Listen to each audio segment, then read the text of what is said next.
Tossing Grenades at Windmills podcast. Welcome to the Tossing Grenades at Windmills podcast. I'm Rhombus Tix, and this is a series called Swamp Castle with its story titled The Perfect Pie. What did you find? Bimmer MG asked. We have over 400 different samples to try. We're running 13 of them now. We'll have 100 done by the end of the day, 17 said. It floated from side to side with whimsical arbitrariness. Bimmer had been hired to find the perfect pie. There was nothing unusual about that per se. The universe was full of odd things. However, his client wanted him to hunt through all of the billions of potential worlds of what might have been, spending the gross domestic product of several small countries to do so. For a pie. Good start. Not bad for a first day's work. Not bad if I do say so myself. What's the closest we've come to on the algorithm thus far? Bimmer asked as he began to pace. The robot replied, 42%. Bimmer cursed and dismissed it. Transactional Realities, Inc. was one of the larger what-if conglomerates. It had over 32% of the market share from 5 of the 9 prime worlds. Someone could order anything from their own personal timeline to simply having their own personal version of the Mona Lisa. He didn't know where the client had obtained the recipe for the pie, but he had some suspicions. No doubt the client had fond memories of eating pie as a little girl in the country that her grandmother used to make. That would have made the request slightly odd, but hardly unique. It was the technical specificity of the request that puzzled him. Sunlit banners fluttered on the wind outside of Bimmer's front window. There were no clouds in the sky, but the weatherman said that it was going to rain cats and dogs later that evening. Idly, he wondered how expensive it would be to create world gates to do just that, but only as a purely academic exercise. Just because any living thing on a non-prime world had no legal status didn't mean it was politically expedient. Besides, Bimmer liked cats. The small light on Bimmer's desk flickered gray. That meant a government official wanted his attention, and there was only one that ever really bothered to look over Bimmer's shoulder. One was enough. Bimmer reluctantly acknowledged the summons, and in a flash of virtual presence of Hyman Smarkim appeared into the midst of his office. Hyman was a small man who was built like a brick. He had a gaunt, stretched face, but the rest of him was absolutely bulging with muscles. Bimmer had never met Hyman face to face, so he wasn't sure if Hyman was altering his appearance, but Bimmer doubted it. Not Hyman's style. Hyman, Bimmer said with the minimal politeness he could muster. Good morning, Mr. MG. How are you today? Just fine, thanks. What brings you here? It has come to my attention that you are looking for a pie. Is that correct? Word traveled fast. Bimmer said, That's confidential client information. Do you have a warrant? Hyman huffed. People didn't confront him like that, particularly finders. Hyman could easily have Bimmer's license revoked if he was found to be in violation of the arcane rules set forth by the consortium. More importantly, Bimmer had never dared to defy him before. Hyman was at his worst when he was petty. Hyman said, No, I do not. But I can get one. Really? Am I under suspicion for something? Not per se. Hyman smiled and crossed his arms. Then what's the problem? I would think that the use of company resources for such a useless thing would almost be making mockery of our society. What? Oh, yes. You see, it is illegal to demean the consortium, Hyman chuckled. Isn't there something in the Bill of Perfection about free speech? That's speech. Engaging in activities that demean humanity itself, however, is not acceptable. And finding a pie is demeaning to humanity? It is if you are making a mockery of the greatest invention in the history of mankind. Mockery? How is it mockery? Because it is frivolous, Hyman supplied.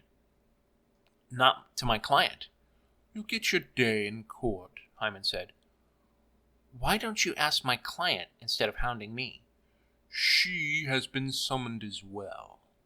Hyman waved as he walked away, fading from view. Great. It was time to call a lawyer. Athens' Bartlemy was an undisputed expert on the very complicated subject. Even treaties between prime worlds usually required an additional doctorate to understand, which was fortunate because Athens had 17 of them. Bemer was glad he had Athens on his side. You have a very good case, Athens said. Well, I'm relieved. What do we do? Honestly? While we have a very good case, I think it would be far cheaper to simply give him what he wants. If I drop clients every time Hyman comes by looking to throw his weight around, then no one would trust me. That's unacceptable, Bemer said. Athens shook his head. No, that's not what I meant. And what was that? Give him what he really wants, not what he says he wants. And what would that be? Bemer asked. Political science requires about twice as many doctorates as law these days, but the gist of it is that he's a realismist, and your client is a panhumanist. A what with who where? Realismists and panhumanists are the same on the surface, but they come at their goal from totally different reasons. Let's just keep it simple and say that Hyman wants to humiliate your client, and also suspects her of being up to something, Athens said. Pie? They're trying to humiliate each other over pie? Is that what she wants? Athens said. Yes, that's it, yes. Why doesn't she just go to a bakery? Athens said, looking at his fingernails. It's a very special pie, Bemer said. Apparently. 17 did not think of itself as just a number. It was quasi-sentient, but the sentience was not so directed and diluted that it happily lived to perform its tasks that were set for it by its masters. And right now, it was looking for a very particular pie. It had tried over 47 different worlds so far, and not even discovered anything resembling a match. The locals had been on a picnic, but noticed the floating silver disc. They began shouting and pointing. Quite frankly, the robot was surprised they didn't fall down and worship it. They were so primitive. But they did have a rather interesting pie. It dove down and read the white and red checkerboard cloth on the ground. The pie was just the right shape, size, and chemical composition. It was a very close match. Well, the robot knew that 70% wouldn't be satisfying to its master, but it was much better than anything found so far. With surgical precision, it burrowed into the space between the worlds like a parasite.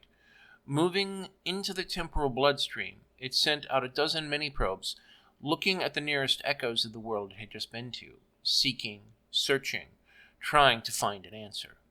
There was a golden ping from one of its smaller brethren. Somewhere nearby was the largest continuity match detected so far. It would possibly even be the perfect match. Its fields quivered with anticipation at being the one to bring home the prize. Its mother would be so proud of it.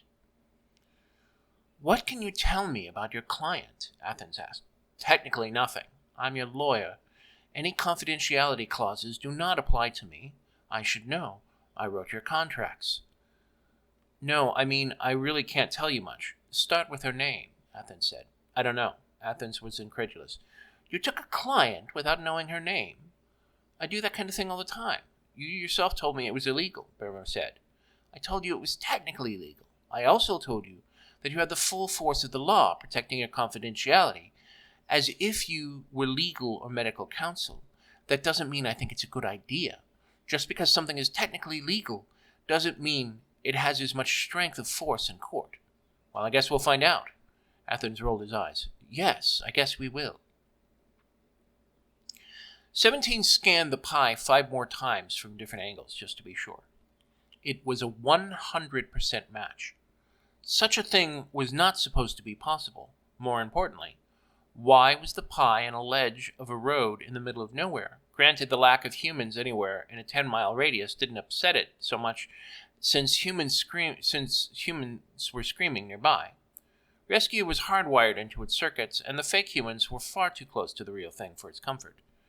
Protocol demanded that it summon a collector immediately, but the pie was preciously close to the ledge. The mountain vista around the area would certainly be considered scenic by human standards, but it presented too much of an unpredictable risk to the pie. In the end, 17 decided to seize the initiative and take the pie itself. It left a small gold coin on the windowsill.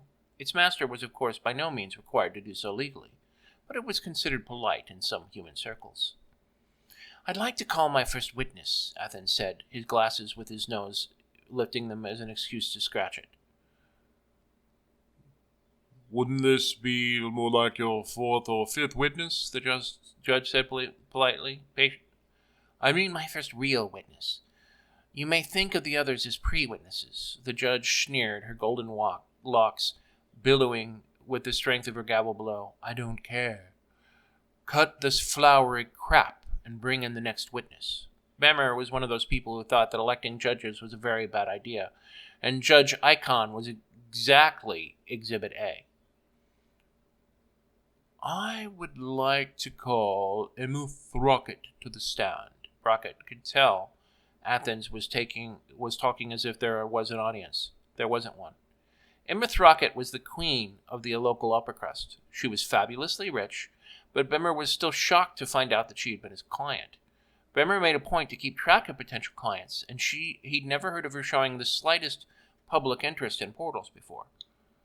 "Please raise your right hand," Judge Icon said. She did so. "Do you swear to tell the truth, the whole truth, and nothing but the truth, so help you God?" she asked.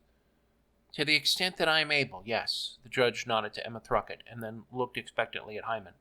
Hyman said, "You're a pan-humanist, are you not?"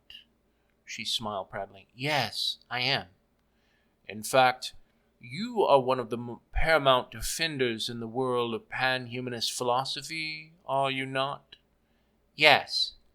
"Do you deny that pan-humanism is in direct violation of the Treaty of Nine, which explicitly states that only the 9 prime worlds are real, and that all the others are not?"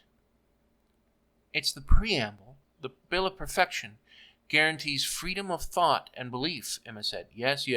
Of course, you're very patriotic. But don't you agree that that it is largely held by the courts, that while saying what you believe is legal, acting on those beliefs when they have a direct contradiction to the welfare of the state is not?" Hyman asked. Emma looked flustered a moment. "Are you accusing me of treason? I assure you I've broken no law." "Not directly. Certainly no law that is on the books yet. However, Mr. Beamer Amji most certainly has, and you know him when Lee set him up for it." "I did no such thing." Emma looked around the courtroom for support. Beamer smiled at her. "Do you deny employing Mr. Amji to purchase the, quote, perfect, end quote, pie?" "I do not, but do you deny that the parameters you supplied Mr. Bemer were in fact extraordinarily detailed, biological, chemical, physical, and aesthetic matches for the pie of the year, according to Ambulant Housewives Monthly?" Hyman rolled back on his feet, positively gloating. "No, I do not," she said, slightly more serious in tone. She had a look in her eye that Bemer did not like at all, and if she had been doing something naughty and been caught when she hadn't thought she would be, and was extremely proud of her own cleverness. He had seen that look in his 7-year-old daughter. Bemer stopped smiling at her. "Explain for those not well versed in politics, if you will, Mrs. Throckett," Hyman said as he paced the room in front of the judge, hands behind him in dignified poised perfection. "The primary differences between pan-humanism and realismism. Realism is a literary device, yes. It's a play on words, but we've heard it before. What is the difference between pan-humanism and realismism?" She sighed. "Pan-humanism is the belief that all worlds are equally real.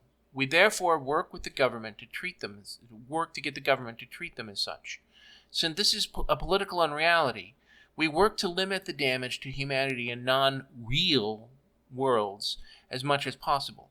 Realismists believe that only the 9 prime worlds are real, They call the gateways the sure sign of our reality and work to prevent other worlds from getting the technology. However, they also work to prevent too heavy a hand in worlds with other humans in it, not because they believe those humans are real directly, but their mere image is sacred. It's a subtle but vital difference, which is why most people can't tell us apart, despite the fact that it is a day and night difference about why we do what we do. Of course, Hyman said. And now we come to the real question. Why the pie, Miss Throckett? Emma remained silent. The judge did not look happy at all. Bemmer looked at Emma nervously, and then he looked at Athens. Then Bemmer looked at Emma, who sat there quite content not to say anything whatsoever. If you refuse to testify, Judge Icahn said, you will be held in contempt. Emma still refused to say anything. The judge looked at the bailiff and ordered her taken away. While Hyman watched, smiling, things were definitely not looking good for the defense. Hyman said, I'd like to call my next witness. Bemmer stood in shock. A robot wheeled into the room. That was his robot. That's a robot. It can't testify in court. Athens looked at the judge. This wasn't in the evidence list or witness list. What's going on here? Hyman smiled and spread his hands warmly to the judge. I'm terribly sorry for any misgivings, Your Honor. However, I believe these are extraordinary circumstances. I'm listening, Judge Icahn said. This robot has just been upgraded to full sentience. It can testify as an independent entity, Hyman said. What? Bemmer stood up. Can he do that? Judge Icahn said. Not in any court that I've heard of. Artificially intelligent life forms are recognized as sentience by treaty, Hyman said. The judge nodded. Certainly, but this kind of thing is totally unprecedented. You can't just take a man's property and make it a citizen. Actually, Your Honor, there is. Hannity versus Blandon shows that a biological construct that achieves sentience on its own can still have the rights of a sentient. Ancorp versus Model 2415K shows that there is no legal difference between a mechanical sentient being and a biological one. Hyman smiled smugly. Judge Icahn sneered. Surely you don't expect me to believe that this machine upgraded itself? And you can't just declare something sentient without a review. Yes, Your Honor. We had Judge Dockett's court approve an evaluator this morning. 17 passed with flying colors. Fine, the judge said. Hyman looked shocked. What? You seem surprised, Judge Icahn said, smiling with condescending amusement. Well, let me make it perfectly clear. I consider this utter nonsense, but there are enough grounds that one of the two of you is going to appeal no matter what I do. So it is only a matter of morbid curiosity that I don't toss you out of my courtroom in contempt. Hyman sighed. I think that statement alone would be grounds for appeal, but in the interest of expedience, I will question my witness. He turned to the robot, which would not fit in the witness chair, and said, Are you Droid 17? Droid 17 floated a little higher and said, Yes, I am Droid 17. What were you commissioned to do? Find a pie. What kind of pie? A perfect pie. A perfect pie according to the specifications outlined by Mr. Bemmer's client. What can you tell us about the parameters of the pie? It's complicated. Go ahead and try and explain it to us, Hyman said. You won't understand, he explained patiently. Try me. No. Or try me. No. No. Hyman put his hands in front of his face, trying to control his rage.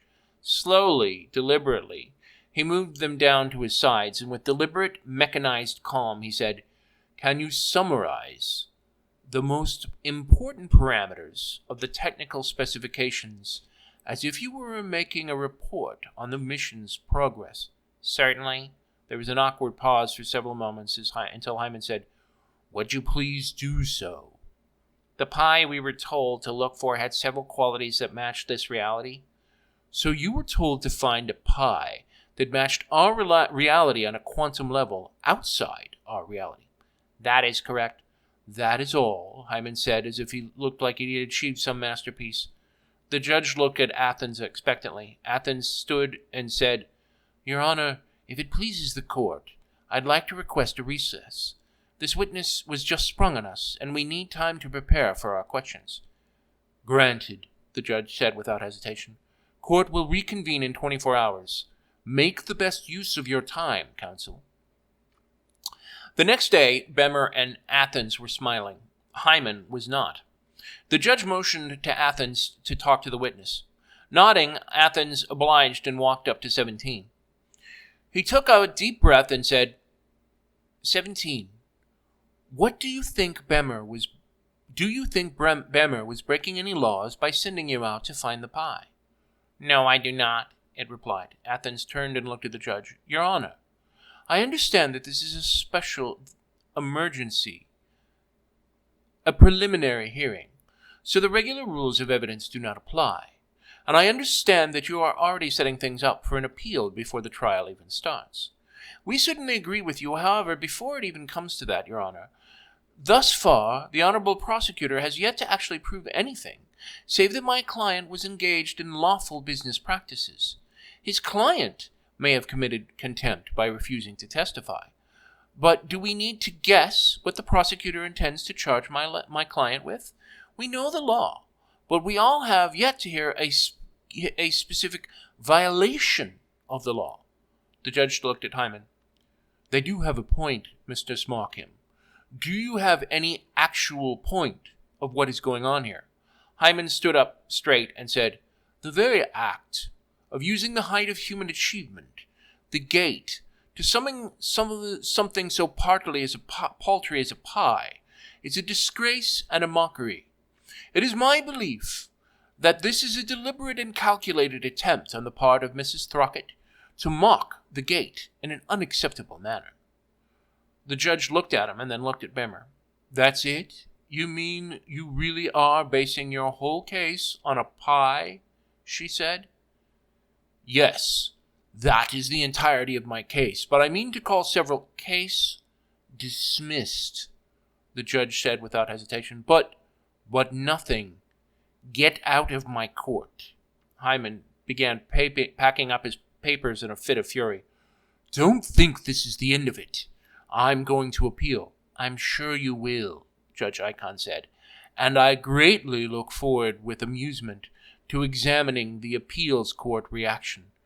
Something tells me you won't get far. Get out. Now." Hyman left in a huff, and the judge immediately dismissed the charges against Bemer. Bemer scratched his head trying to figure out exactly what all of that had been about when his client came out of the courthouse. He smiled.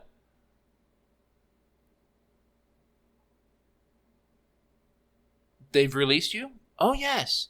Thank you, Mr. Angie. You were most excellent." She hugged him and pecked him on the cheek. Bemer rubbed his cheek thoughtfully, trying to make sense of it all. "What did I do?" "Why, everything. I couldn't have asked for a better performance." "I wasn't performing. What was all this about? Was there actually some elaborate scheme to mock him?" "In a manner of speaking," she said cryptically. "So he was right." "Not really.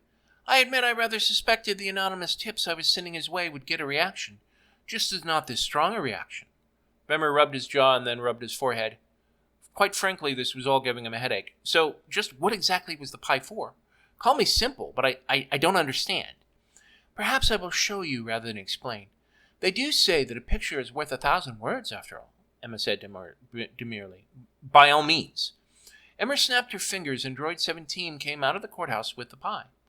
Emma moved towards the opposite side of the courthouse, where Hyman was holding his obligatory press conference. Emma whistled, causing Droid 17 to throw the pie, with perfect precision, precisely into the back of Hyman's head. The contents of the pie slowly dripped down his $1,000 suit and onto the grass below. Hyman sputtered with rage, wiping the innards of the pie off himself with his now blue hands. His gray suit looked like it was bleeding veins of blue that streamed down in liquid tears to his finely polished shoes. Before he could regain his composure, Emma strolled radiantly across the green and took her place beside him, beaming before the security cameras. "Ladies and gentlemen of the press, as you are no doubt aware, I am sympathetic to the cause known as panhumanism. I'll keep this brief. The pie that hit Mr. Smarkham in the head is, down to almost every identical detail, precisely identical to any pie that would be made in our own world. What you need to know is that the humiliation and anger it caused him are just as real as if the pie were made by humans here. But this is Mr. Smarkham's press conference. I shan't ruin it more for him. Good day." And with that, she glided through the reporters that stormed her with a dozen questions which she steadfastly refused to answer. Bemmer looked at Droid 17, still trying to take it in. "You're working for her now? I need to do something now that I'm sentient. I don't like it." "Well, you could always go back to working for me. The work would be boring, but actually," Droid 17, "I rather enjoyed exploring new worlds out there, but I think I'd like to explore this one for a while instead, if you don't mind." "Well, I don't own you.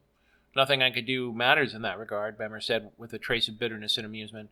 He never did want to be a slaver, but 17 had been valuable property. "I'd like to work for you when I'm done. Don't burn bridges and all that?" Bemmer nodded absently and looked at the reporters chasing Emma and utterly ignoring Hyman. "Oh, sure. No problem. Take your time, though. Something tells me our world is about to get a whole lot more interesting." So, I remember this story fondly. And without getting into too many spoilers, one of the two big bads in the new series I'm writing, Army of Fire, which is the first of the series, and The Fate of Inglemia or Inglemia, is the 9 Prime Worlds. This story only hints at the edges, but they were such an interesting villain that for a very long time I've been trying to find stories and concepts that it fit, and nothing quite worked until I needed a foil for the ridiculously overpowered military thaumaturgical republic of Inglemia. And the 9 Prime Worlds are 9 worlds that are technologically more advanced than Star Trek and not quite as advanced as the culture, that are basically a utopia. Despite some hidden dictatorial elements, for the average citizen of one of these 9 planets, life is completely perfect in every conceivable way. There's no poverty, there's no disease, people live for a long time, but the thing is that they do so at the expense of literally millions of alternate timelines that the people of those worlds don't consider to be real.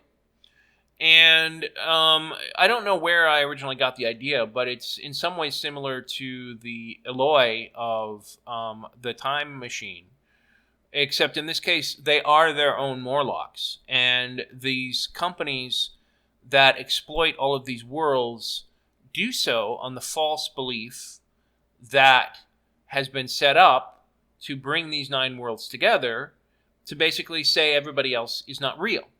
And we do that in our own world all the time. We brand somebody as the other because of race or religion or culture. So why not use quantum mechanics, or in one particular case, which is actually a big spoiler, the potential conflict between Inglemia and the 9 Prime. Needless to say, I probably will change a few things that came up in this story, but I'll probably eventually consider it canon.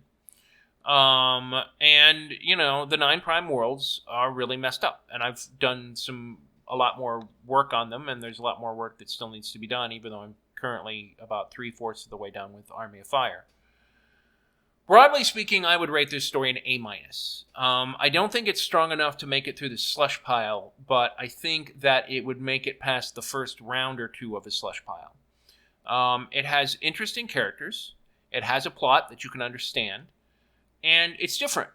And all of those things are something that if you're trying to go through gatekeepers instead of self-publishing, you will need. I've worked in a slush pile, and by the way, I cannot recommend enough, just to help your own writing, volunteer for a sci-fi magazine in their slush pile, because the years I spent in the leading edge when I was at BYU, reading all the mistakes that other people made in their fiction gave me a huge edge when I was writing this. You'll notice that most of the stories, except the one I didn't even bother reading, I tend to give either a C+ or a B to, right? I'll be honest, I don't think I have the gift of writing that some people do, but I keep doing it anyway, which is why I'm calling this Swamp Castle. But writing is something that if you keep working at it, you get better and better at. And learning the mistakes that other people made in their writing drastically helped me as a writer.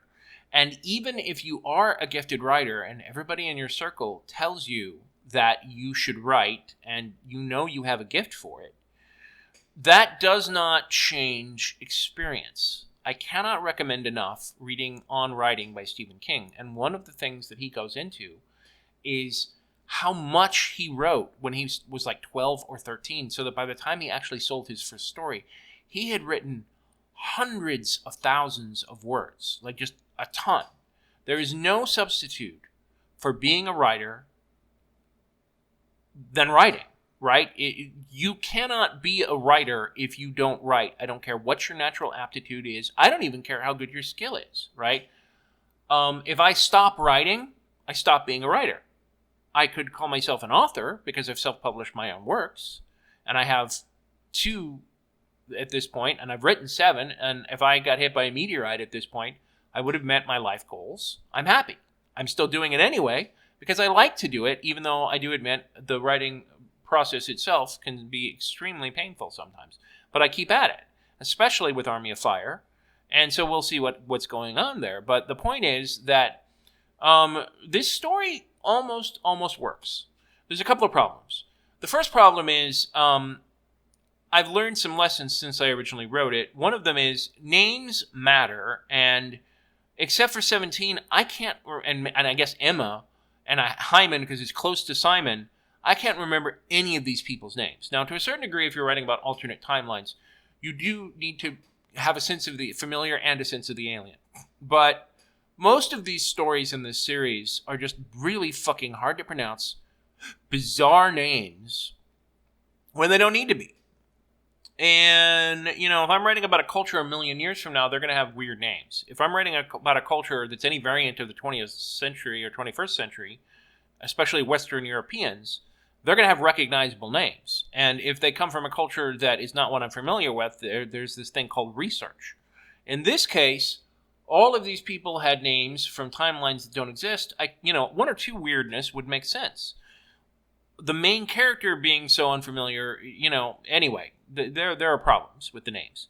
The other problem is both the names of the factions and how complicated they are. And given that it's pretty much a crux of the story that these 2 arcane political factions have their differences, I could have done a better job of highlighting the differences between the 2. Now, to a certain degree, that was a deliberate point on my part, which is that alien societies are going to have alien politics, right? And while sometimes things boil down to rich versus poor, when your entire society and their prosperity exists based on making other people the other, that's going to be a little bit weird and different, right?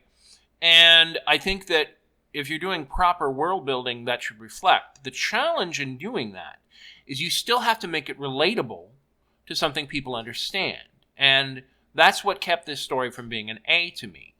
Some of the best stories I have in this series, which I will probably either reread or simply add commentary to, such as Mr. Hamburger or Waiting for the Monsters to Die, which are the 2 stories that I would give an A or maybe even an A+ in the case of Waiting for the Monsters to Die, is that they have alien concepts that are distilled to a very understandable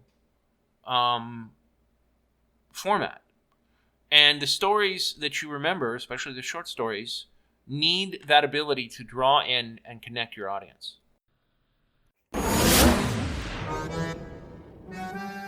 This has been the Tossing Grenades at Windmills podcast. Buy my book, Have Name Will Travel, at Amazon and other markets. RedAnvilCreative.com contains all our podcasts. Copyright 2022!